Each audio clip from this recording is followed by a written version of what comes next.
Morning everyone. आज हम class 11th की केमिस्ट्री देखते हैं। तो लास्ट दो वीडियो में हमने रस समीकरण मिति पढ़ी, उससे कुछ न्यूमेरिकल्स लगाए, पर ये इतना इम्पोर्टेंट टॉपिक है कि हमें लगा कि आप लोगों को कुछ और न्यूमेरिकल के प्रैक्टिस करवाने चाहिए। तो आज के वीडियो में हम रस समीकरण मिति से रिलेटेड ही न्यूमेरिकल्स को देखेंगे। तो देखिए, न्यूमेरिकल हमारा बोर्ड पे लिखा हुआ है। क्वेश्चन क्या है, आइए देखते हैं। FeO3 के 1 किलो के अपचयन से प्राप्त Fe की मात्रा ज्ञात कीजिए। हमारा क्वेश्चन है FeO3 के 1 kg के अपचयन से प्राप्त Fe की मात्रा ज्ञात कीजिए। तो सबसे पहला चीज हम क्या देखेंगे, अपचयन, ऑक्सीकरण। ये सब आप लोगों ने 10th क्लास में पढ़ा होगा, लेकिन अपचयन में क्या है, ऑक्सीजन का निकलना, ठीक है,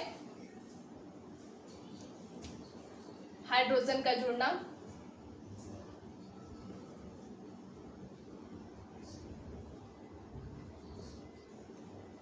इलेक्ट्रॉन का जुड़ना। ये हमारा क्या होता है, अपचयन होता है। अपचयन और ऑक्सीकरण आप लोगों ने दोनों पढ़ा होगा।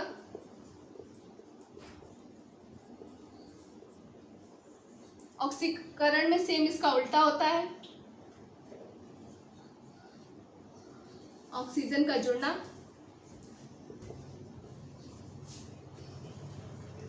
हाइड्रोजन का निकलना, इलेक्ट्रॉन का निकलना।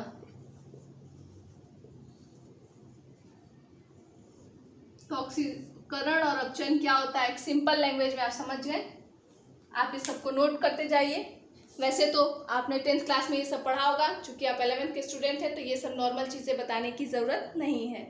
अब आते हैं हम टॉपिक पे।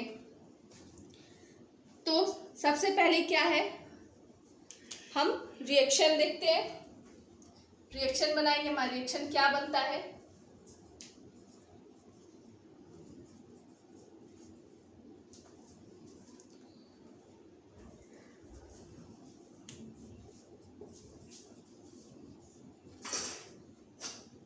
FeO3 का हम H2 से रिएक्शन कराते हैं, तो हमारा क्या बनता है,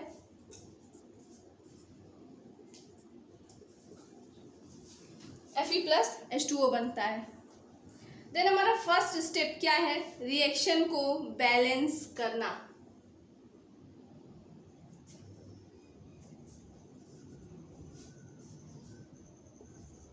ये रिएक्शन हमारा बैलेंस हो गया। अब हम आते हैं फर्स्ट स्टेप पे।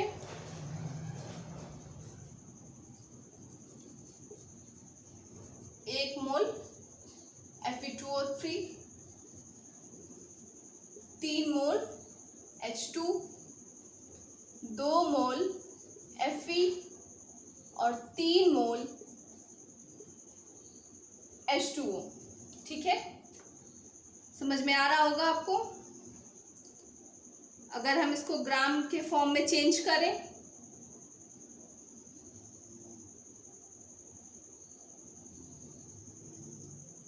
तो हमारे Fe2O3 का कितना हो जाएगा, 160 ग्राम। Fe का कितना होता है, 56 × 2, और ऑक्सीजन का 16 × 3, तो हमारा आ जाएगा 160 ग्राम। हाइड्रोजन का, हाइड्रोजन के 1 मोल में 2 ग्राम होते हैं, तो 3 मोल में 6 ग्राम।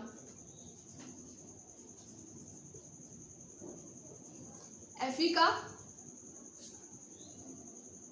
एक Fe का होता है हमारा 56, तो 2 मोल Fe का हमारा होगा 112 ग्राम Fe। और H2O का हमारा कितना हुआ, 1 मोल H2O का होता है 18, तो 3 मोल H2O का हुआ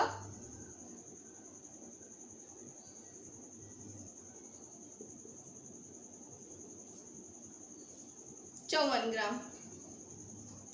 अब फिर से एक बार क्वेश्चन देखते हैं। हमारा क्वेश्चन क्या कह रहा है, Fe2O3 के 1 kg के अपचयन से प्राप्त Fe की मात्रा ज्ञात कीजिए।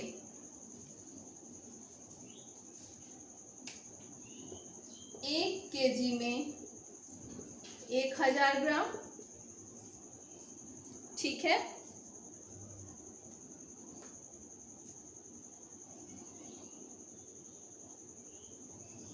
ये आप लोग को पता होगा। और क्वेश्चन में हमारा 160 ग्राम में 160 ग्राम Fe2O3 में 112 ग्राम Fe बन रहा है। यहाँ देखिए आप,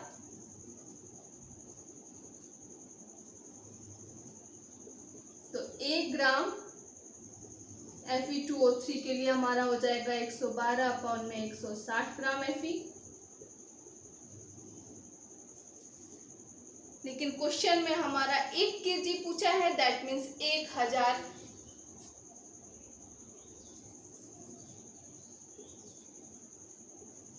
ग्राम Fe2O3 के लिए हमारा हो जाएगा 112/160 इंटू 1000 ग्राम Fe। अब हम इसको सॉल्व करते हैं तो हमारा कितना आएगा, 700 ग्राम Fe आता है, ठीक है। आप सभी इसको हल करेंगे, समझ में आएगा आपको। तो हमारा क्वेश्चन क्या कह रहा था, Fe2O3 के 1 kg के अपचयन से प्राप्त Fe की मात्रा ज्ञात कीजिए। तो हमें यहाँ पे Fe की जो वैल्यू प्राप्त हुई है वो हमें 700 ग्राम मिला है, ठीक है। आप इसको अच्छे से समझेंगे तो समझ में आएगा कि सबसे पहले हम रिएक्शन को बैलेंस करेंगे, सेकेंड वन इज इसको हम मोल के फॉर्म में लिखेंगे, थर्ड वन इज इसे हम ग्राम के फॉर्म में लिखेंगे, एंड लास्ट वन इज हम इस स्टेप से क्वेश्चन को कंपेयर करेंगे, देन हमारा सॉल्यूशन निकलेगा। एक चीज़ और देखेंगे, हमने हल यहाँ लिखा है, क्योंकि बोर्ड में या एग्जाम में आप इसको लिखेंगे सॉल्यूशन, इससे मार्क्स अच्छे मिलते हैं। रिएक्शन पे हम नहीं लिख सकते, यहाँ से स्टेप्स जहाँ से शुरू करते हैं वहाँ से हम सॉल्यूशन लिखेंगे, इससे अच्छे मार्क्स मिलते हैं, ठीक है। अब एक और क्वेश्चन देखते हैं। देखिए हम यहाँ एक और क्वेश्चन लिखा है, तो हम इस क्वेश्चन को देखते हैं।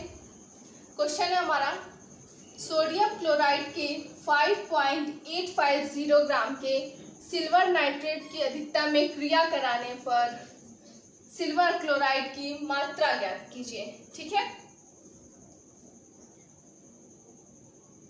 और यहाँ पे हमारा सिल्वर का परमाणु द्रव्यमान 108 दिया हुआ है। तो इसमें सबसे पहले हम क्या करेंगे, रिएक्शन बनाएंगे। रिएक्शन बनाना आप लोग क्लास 9 क्लास 10 में पढ़े होंगे, ये आप लोग को बताने की जरूरत नहीं है।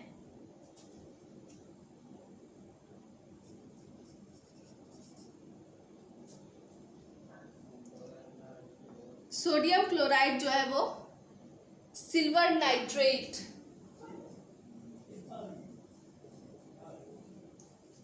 के साथ क्रिया कर रहा है।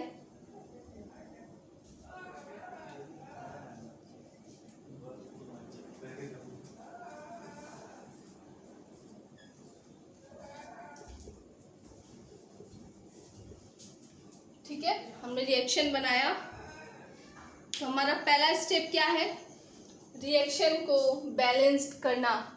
और अगर आप ध्यान से देखें तो हमारा ये रिएक्शन पहले से ही बैलेंस है, इसको बैलेंस करने की ज़रूरत नहीं है। तो अब हम आते हैं अपना फर्स्ट स्टेप पे। तो हमारा फर्स्ट स्टेप क्या है, 1 मोल NaCl। अगर आप देखें तो यहाँ पे चारों 1 मोल ही हैं।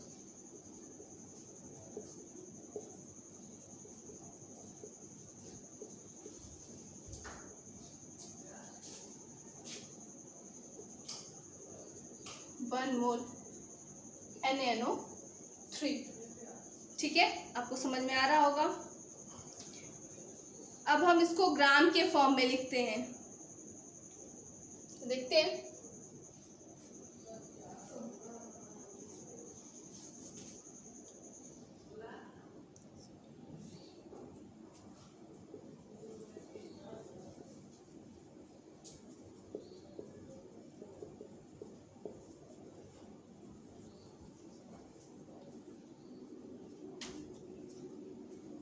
Ag का हमारा क्वेश्चन में दिया हुआ है।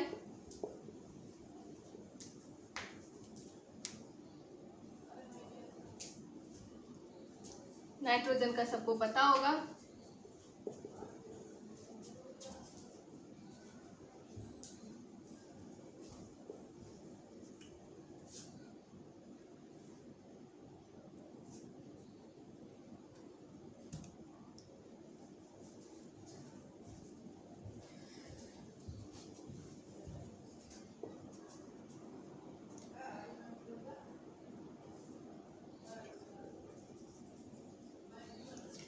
AgNO3 का हमारा कितना होगा? 170 ग्राम होगा।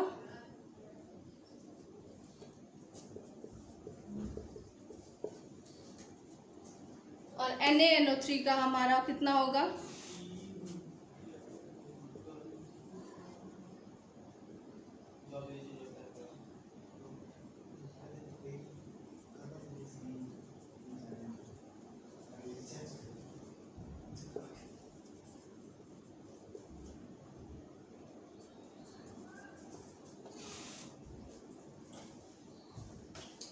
अब हम आते हैं क्वेश्चन पे। तो हमारा क्वेश्चन में क्या कहा है? 5.850 ग्राम से हमें कितना AgCl मिलता है। ठीक है, हमें क्वेश्चन में ये देखना है। तो देखते हैं।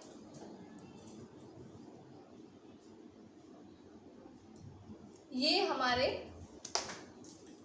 NaCl दिया हुआ है, तो हम देखते हैं। 58.5 ग्राम NaCl से हमें 143.5 ग्राम AgCl मिल रहा है। यहाँ देखिए,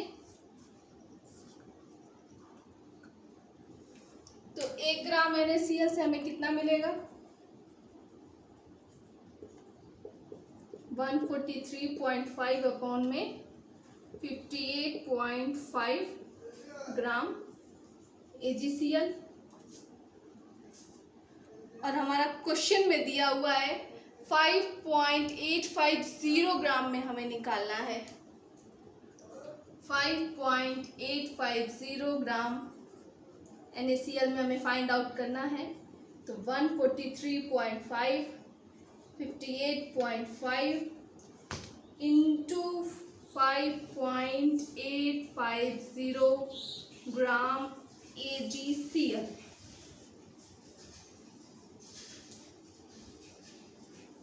तो इसको हम सॉल्व करते हैं। हमारा कितना आ रहा है?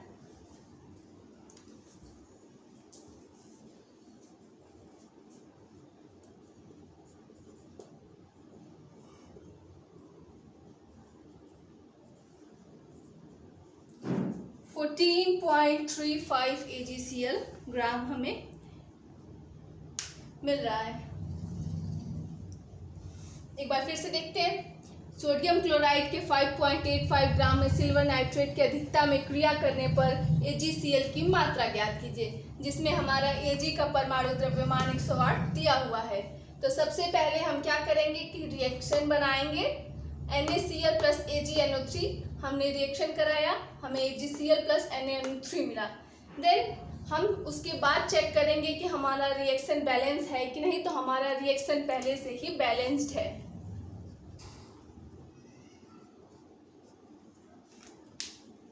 देन नेक्स्ट स्टेप, हम इसको मोल के फॉर्म में लिखेंगे। तो हम यहाँ देखेंगे कि हमारे सभी 1 मोल ही हैं। ठीक है, उसके बाद फिर अगला प्रोसेस, और अगले प्रोसेस में हमारा होता है कि हम इसको ग्राम के फॉर्म में लिखते हैं। तो हमारा आ जाएगा NaCl का 58.5 ग्राम, AgNO3 का 170 ग्राम, AgCl का 143.5 ग्राम और NaNO3 का 85 ग्राम।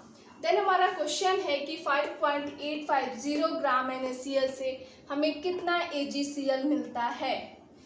तो अगर 58.5 ग्राम NaCl से हमें 145 ग्राम AgCl मिलता है तो हमें 1 ग्राम NaCl में ये वैल्यू प्राप्त होगी, और 5.85 ग्राम NaCl से हमें 14.35 ग्राम AgCl मिलेगा, जो कि हमारा आंसर है।